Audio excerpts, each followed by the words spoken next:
It's story time. The stories are real, the judgments are yours. You're invited to the next episode, the 911 call that changed everything. Ready to judge?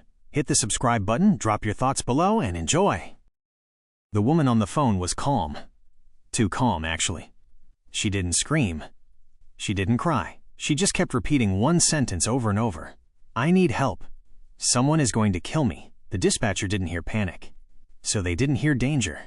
The call. It was late at night when the call came in.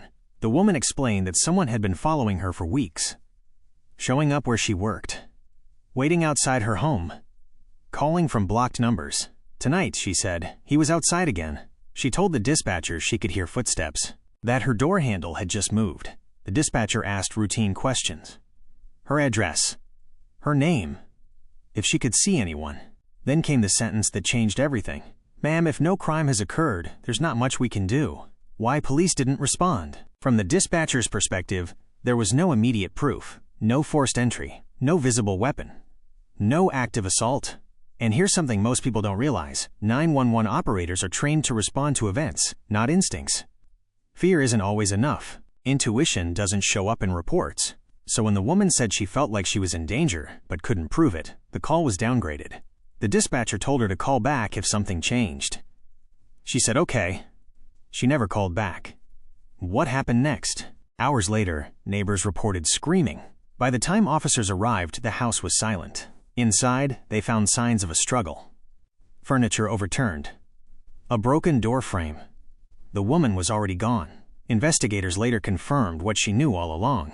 The man she was afraid of had been stalking her, watching her routine, waiting for a moment when no one would come. And the most disturbing part? The 911 call became the last official record of her voice. The psychology behind ignored calls. Cases like this happen more often than people think. Research shows that dispatchers are more likely to escalate calls when the caller sounds emotional, frantic, or hysterical.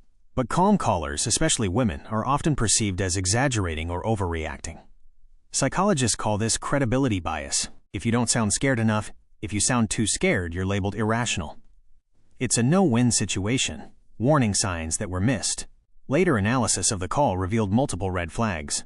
The caller knew the stalker personally. There was a pattern of repeated behavior. The threat was escalating. The suspect was physically nearby. These are considered high-risk indicators today. But at the time, they were treated as separate concerns instead of one dangerous pattern. The aftermath. After the case became public, departments quietly changed protocols. Dispatchers were retrained. Stalking calls were reclassified. Threat perception was taken more seriously. But none of that helped the woman who made that call. Her family later said the hardest part wasn't the crime itself. It was knowing she did exactly what she was supposed to do. She asked for help. And help didn't come. Final thought.